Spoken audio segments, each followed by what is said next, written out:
Welcome to Vegan A Go Go. This is a vegan cooking show. My name is Jess, and today we're making a vegan bean taco filling. And so I've started out here already with my pan nicely warmed up. I'm just going to throw some stuff together, and we'll chat about our ingredients. And so about medium heat on my nice large skillet, and we're going to start off with some onions and peppers.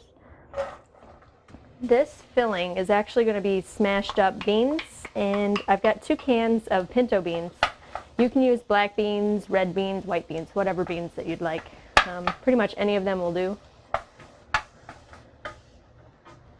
And so I'm just going to start out with these onions. I'm going to throw in my green peppers. If you don't like green peppers, don't add them in. You don't have to. This is also really versatile. You can use frozen corn. You can add other veggies. You may want to use something that's a little heartier because when you throw the beans in, they're going to get really smashed up. So you want to make sure you have some type of vegetable that's going to blast through the smashing. So I'm just going to let this cook for a few, just so that they get tender. And I added 1 onion that was diced medium to small, and the same thing with my green pepper. And this is just, again, medium heat, so it's going to take a little while. Just want to get them nice and tender. Okay, so we're going to let that saute for a couple of minutes.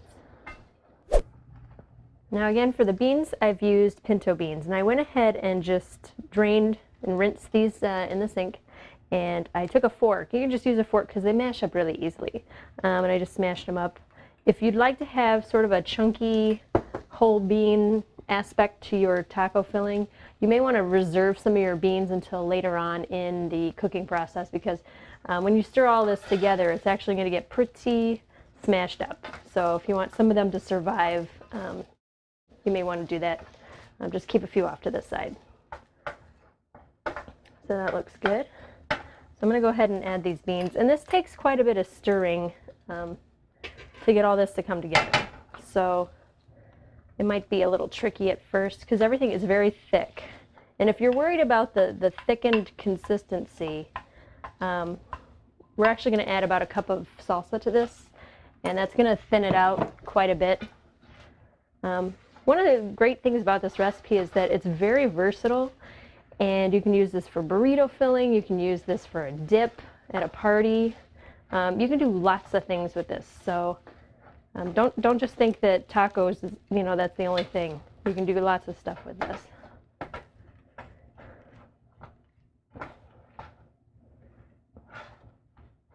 This is where I usually make a mess.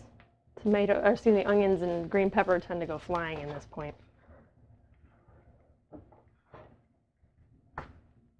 So we're just going to keep combining this together, and once we get that all combined, we're actually going to add some cornmeal. I've got 2 tablespoons of cornmeal here. If you don't have cornmeal, don't worry about it. If you have some on hand, go ahead and throw it in. Just adds a little bit to the texture. And this recipe is mostly just heating through. So, you're adding these ingredients, you're just going to get them nicely heated through, add some more ingredients, heat them through. We're going to use quite a bit of spices in this. And so this actually tastes better on day 2 or day 3. I mean, it's great right out of the pan, but the flavor really starts to develop over the next couple of days, just sitting in the refrigerator. So let's say you're going to use this for a dip at a party or whatever. You know what, go ahead and make it a day in advance, and that way it'll have a lot more flavor to it when you have your party.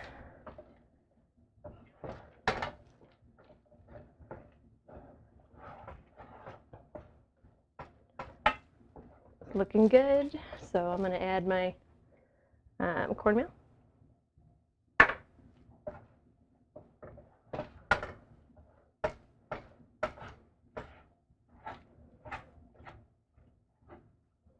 This is basically just refried beans with a little extra to it. Since we're adding all the spices, since we've also got some of these veggies in here. So we're going to start adding our spices in. I've got some cumin. We also have some paprika. Try to get all that out of there. Yummy, yummy spices. Woo! We've got some cayenne pepper. And I also have some chili powder. Now, if you don't like so much cumin, you could either, you know, lessen it or omit, use more chili powder. If you don't want it to be too spicy, you can always reduce the amount of cayenne that you put in. You can do lots of stuff with this, you know, just make it individual, you know.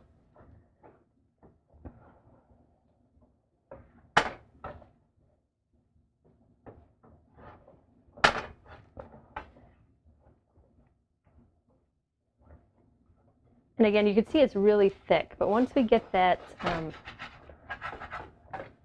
salsa mixed into it, it's going to be a little bit thinner for you. And you know, if it's too, even after the salsa, if it's too thick, go ahead and add water, veggie broth, maybe even reserve some of the liquid from the beans that you've drained off. You can add that back in too. Okay. Getting pretty mixed up there.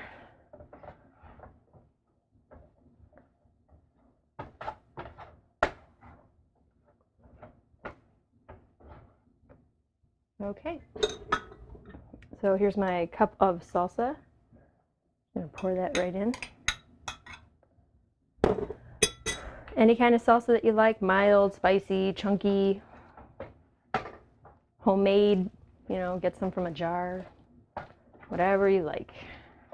I'll just mix this in. And you can see it got a lot easier to mix now.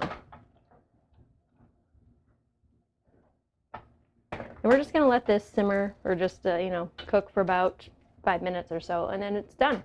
So we're just going to continue wrapping this up. And I'm going to get my tacos together.